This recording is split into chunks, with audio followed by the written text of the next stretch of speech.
Bon, le premier match de ce long dimanche, qui n'était pas de fiançailles, euh, Japon-Costa Rica, avec une domination très stérile du Japon, là, un peu comme des petits moustiques. Mais bon, il y a rien de concret, quoi. Il y a pas de, ils n'ont pas eu les situations de contre tranchantes qu'ils ont pu avoir contre l'Allemagne. Et ils se sont fait avoir dans les 10 dernières minutes sur la seule frappe costaricienne du match. C'est les choses qui arrivent. Bonne nouvelle dans ce match, Keylor Navas, qui avait été effroyable lors du premier match, a été quand même bien plus performant sur ce match-là. Et puis ensuite, on a eu Belgique-Maroc, un match qu'on attendait évidemment avec impatience, avec une équipe du Maroc épatante, qui a montré beaucoup d'abnégation, beaucoup de courage, une organisation défensive sans faille, et en fin de match, ce petit surplus de qualité offensive qui a permis de faire la différence avec ce coup franc de Sabiri. Alors je sais pas s'il va être donné à Saïs ou pas. Pour moi, Saïs ne le touche pas. Alors ce qui est rigolo, c'est qu'il y avait eu un but refusé en première mi-temps, pareil, parce que Saïs était venu gêner Courtois, mais il était hors jeu, alors que sur celui-là, il n'était pas hors jeu, ce qui fait quand même une grosse différence. Voilà, c'était quand même... Enfin, sur les deux buts, de toute façon, sur ces deux coups francs, Thibaut Courtois est très très loin de sa réputation, et surtout très très défaillant. Et puis en fin de match, une belle action de Ziyech pour Abouklal, le Toulousain, qui marque le deuxième but dans un stade qui était totalement marocain et totalement en liesse. Voilà. Que dire de l'équipe de Belgique? Que Kevin De Bruyne a raison, c'est une équipe de vieux. Ils ont laissé passer le train sur les phases finales précédentes, notamment en 2018. Il y a trop de joueurs. La charnière, c'est très poussif. En attaque, ça pèse pas beaucoup, même si Hazard fait des efforts. Kevin De Bruyne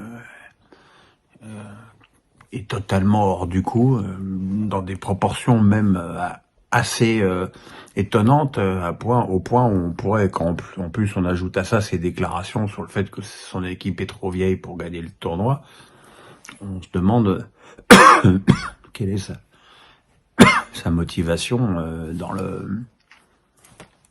dans cette équipe, quoi. Alors après, ça s'est commencé à s'allumer en conférence de presse avec Vertonghen en fin de match. Donc voilà, la Belgique qui jouera son destin sur le dernier match, mais qui est bien mal parti. Et puis les Canadiens sont partis comme contre les Belges, pied au plancher, sauf que là ils ont marqué tout de suite par Alphonso Davies de la tête, super but. Mais le problème de cette équipe qui est jeune et insouciante, c'est qu'elle tient pas la distance sur le plan physique. Et face à une équipe d'un calme olympien comme les Croates, ça ne pardonne pas. Et patiemment, les Croates ont marqué 1, 2, 3, 4 buts, tranquille.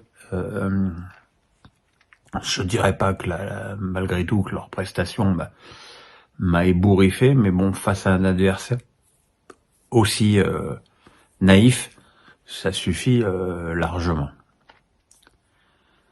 Et puis, alors là, ce soir, je vais peut-être prendre un petit peu le contre-pied de beaucoup de gens, parce que cette équipe d'Espagne, moi, m'agace. C'est bien jouer à la baballe, de faire des papasses, mais à part le but de Morata qui est dans la surface, il y a quoi comme occasion dans la surface pour les Espagnols dans le match? Donc voilà, c'est bien gentil d'accumuler les passes, que Busquets touche 800 ballons par partie, mais t'es pas assez, c'est pas assez tranchant, quoi. Alors cette équipe d'Espagne a tout à fait les capacités pour aller au bout de ce tournoi, hein. Mais elle a aussi tout à fait les capacités pour être incapable de marquer un but contre une équipe qui saura la prendre avec agressivité et ne pas laisser de failles défensives comme les Allemands l'ont pu faire sur le but de Morata, où Zoule est pas bien aligné.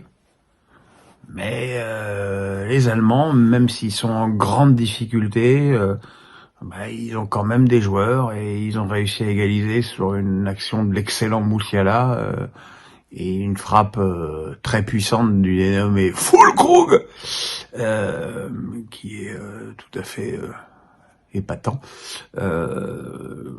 Voilà, les Allemands qui étaient très très mal, maintenant ils sont encore en vie parce que il leur reste plus qu'à battre le Canada qui est déjà éliminé pour être au prochain tour.